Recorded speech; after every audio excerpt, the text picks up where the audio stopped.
नमस्कार, AB star news देख रहे हैं आप और मैं हूं आपके साथ सोहन सिंह। वक्त हो चला है अपना यूपी का, जिसमें सबसे पहले बात करेंगे निकाय चुनाव के। दरअसल यूपी में निकाय चुनाव को लेकर सरगर्मी तेज नजर आ रही है। सभी पार्टियों ने चुनाव प्रचार में ताकत झोंक दी है। इसी कड़ी में बीजेपी के प्रदेश अध्यक्ष भूपेंद्र सिंह अमरोहा पहुंचे। उन्होंने गजरौला में एक होटल में पार्टी कार्यकर्ताओं और पदाधिकारियों के साथ बैठक की और फिर गजरौला पालिका अध्यक्ष पद की उम्मीदवार कमलेश आर्य के समर्थन में अवंतिका पार्क में चुनावी जनसभा को संबोधित किया। इस दौरान भूपेंद्र सिंह विरोधियों पर जमकर बरसे। उन्होंने कहा कि हमारी सरकार ने गवाहों को सुरक्षा दी, इसी की वजह से आज माफियाओं पर कार्रवाई हो रही है। साथ ही उन्होंने समाजवादी पार्टी के प्रमुख अखिलेश यादव को सीजनल नेता बताया है। लोकतंत्र है ये, और लोकतंत्र में सबको अपनी बात कहने का अधिकार है। आजम खां भाजपा लोकसभा भी जीती है, रामपुर की भाजपा विधानसभा भी जीती है। भाजपा 2022 के आम चुनाव में विधानसभा की 2 सीटें जीती। तो अब ऐसा कुछ नहीं है। भाजपा के साथ हम सबको साथ लेकर चल रहे हैं। भारतीय जनता पार्टी की जो नीति है, उस नीति से बौखला कर वो लोग इस तरह के बयानबाजी करके माहौल खराब करने की कोशिश कर रहे हैं। आजम खान ने अपनी जान का खतरा बताया है, कोई भी कंपेटिटर पर गोली मार सकता है। क्या कहेंगे? मुझे विश्वास है कि इस तरह की स्थिति उत्पन्न नहीं होगी। सरकार सबको सुरक्षा। तो निकाय चुनाव को लेकर माहौल सरगर्म है। वहीं फिरोजाबाद में भी निकाय चुनाव को लेकर आम आदमी पार्टी का प्रदर्शन देखने को मिला है। दरअसल आम आदमी पार्टी की उम्मीदवार सदर तहसील में धरने पर बैठ गईं। इस दौरान उनके साथ आम आदमी पार्टी के कार्यकर्ता भी मौजूद रहे। आप उम्मीदवार का आरोप है कि प्रशासन उन्हें जनसभा करने की इजाजत नहीं दे रहा है, जिसकी वजह से वे चुनाव प्रचार नहीं कर पा रहे हैं और धरने पर बैठने को मजबूर हैं। तो आम आदमी पार्टी के नेता धरने पर बैठे हुए हैं, प्रशासन पर सवाल खड़े कर रहे हैं। साफ तौर पर कहना है कि जनसभा करने की इजाजत उन्हें नहीं मिल पा रही है और जब वो जनसभा नहीं कर पाएंगे तो फिर चुनाव प्रचार कहां से कर पाएंगे। सवाल ये कि आखिर क्या सचमुच प्रशासन की ओर से जनसभा करने की इजाजत नहीं दी गई है? प्रशासनिक बयान का अभी तक इंतजार है। देखना दिलचस्प होगा कि अब धरने के बाद क्या आम आदमी पार्टी की प्रत्याशी को जनसभा करने की इजाजत मिल पाएगी या फिर नहीं।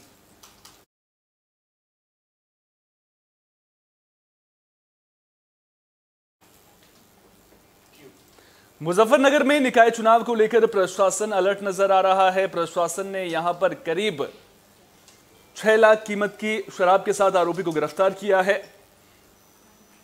तो मुजफ्फरनगर पुलिस को यह बड़ी कामयाबी मिली है। शाहपुर थाना पुलिस ने मुखबिर की सूचना पर वाहन चेकिंग के दौरान 75 पेटी शराब बरामद की है, जिसकी कीमत करीब 6 लाख रुपए बताई जा रही है।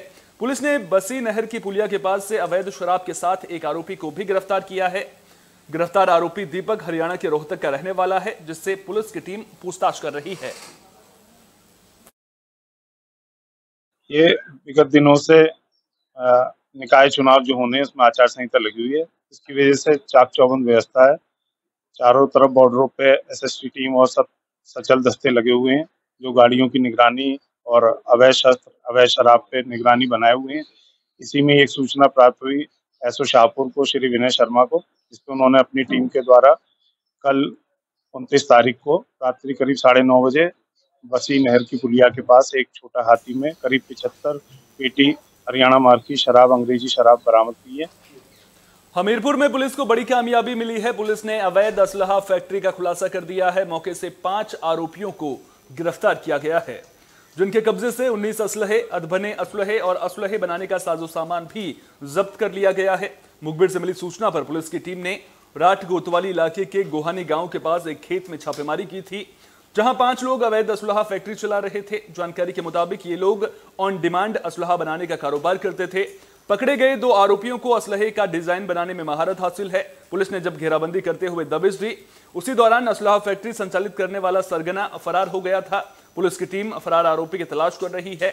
आपको बता दें कि इस गिरोह में 2 असलहों के डिजाइनर हैं, 2 मटेरियल उपलब्ध करवाते हैं, जबकि 2 आरोपी ऑर्डर लाने का काम करते हैं और माल तैयार होने पर उसे सप्लाई किया जाता है।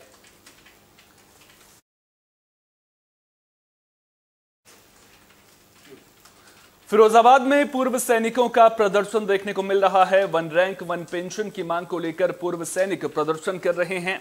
पूर्व सैनिकों ने मामले को लेकर सांसद डॉक्टर चंद्रसेन को पीएम और राष्ट्रपति के नाम ज्ञापन सौंपा है। पूर्व सैनिकों का कहना है कि देश आजाद होने से लेकर अब तक पूर्व सैनिकों के साथ लगातार भेदभाव और अन्याय हो रहा है, जिसके खिलाफ पूर्व सैनिक 20 फरवरी से जंतर मंतर पर प्रदर्शन भी कर रहे हैं। पूर्व सैनिकों का कहना है कि ज्ञापन के जरिए 1 रैंक 1 पेंशन, मिलिट्री सर्विस पे, डिसेबिलिटी पेंशन, रिजर्विस्ट पेंशनर को ओआरओपी, ग्रुप एक्स के सैनिकों की पेंशन में विसंगति, प्री मैच्योर रिटायरमेंट को ओआरओपी, विसंगत पे मैट्रिक्स, पारिवारिक pension, honorary captain, QJ lieutenant के पेंशन में विसंगति समेत कई मामले शामिल हैं। हमारे अध्यक्ष जी बता चुके हैं आपको कि ओआरओपी जो लागू किया गया है उसको बिना सोचे विचारे किया गया है। उसमें काफ़ी सारी खामियां हैं, कमियां हैं। उसको दूर करने के लिए कई बार हम लोग राष्ट्रीय स्तर पे ज्ञापन दे चुके और उस पर कोई अभी तक सुनवाई नहीं हुई। तो हमारे राष्ट्रीय नेतृत्व ने यह निर्णय लिया है कि प्रत्येक जनपद के जो इकाइयाँ हैं भारतीय पूर्व सैनिकों की, वो एकत्रित होकर और जो वहाँ के सांसद हैं, देखिए हम लोग किसी पार्टी विशेष से नहीं है, न हम लोग किसी राजनीतिक उससे हैं, ये सब पूर्व सैनिक हैं। आप लोगों ने देखा आज प्रधानमंत्री जी के 24 एपिसोड को मैंने कार्यकर्ताओं वर्गों के प्रयास से सालपुर के बुधर्मय संस्थान में कार्यक्रम किया और मन की बात सुनी। मन की बात जन की बात है, ये जन आंदोलन करने जा रहा है। हमारे अध्यक्ष जी बता फर्रुखाबाद में एक महिला की दबंगई का वीडियो वायरल हो रहा है। हैरान करने वाली बात यह है कि महिला थाने में बैठकर पुलिसकर्मियों के साथ गाली गलौज करती हुई नजर आ रही है और पुलिस वालों को बिकरूकांड करने की धमकी भी दे रही है। मामला कादरी गेट थाना परिसर का है। बता दें कि जब महिला थाने में बैठकर हंगामा कर रही थी, उस वक्त महिला पुलिसकर्मी मौके पर नहीं थी। वहीं थाने में महिला की अभद्रता पर पुलिस अधिकारियों ने चुप्पी साध रखी है। तो ये वीडियो सिस्टम को लेकर सवाल खड़े करता हुआ नजर आ रहा है। बदमाश कितने बेखौफ हैं, महिला कितनी बेखौफ है, अंदाजा आप इसी बात से लगा सकते हैं कि जिस पुलिस थाने में महिला पर कार्रवाई होनी चाहिए थी, उसी पुलिस थाने में बैठकर महिला पुलिसकर्मियों के साथ गाली गलौज करती हुई नजर आ रही है। देखना दिलचस्प होगा कि इस मामले को लेकर प्रशासन की ओर से महिला पर क्या कुछ कार्रवाई की जाती है। तो तभी नहीं है, हट जाते हैं। नौकरी वाले तो मुझसे ऐसे करोगी? नौकरी वाले तो मेरे को मारा है। मारा वाले काम क्यों कर रही हो? हट जाना, मार लो, मार लो।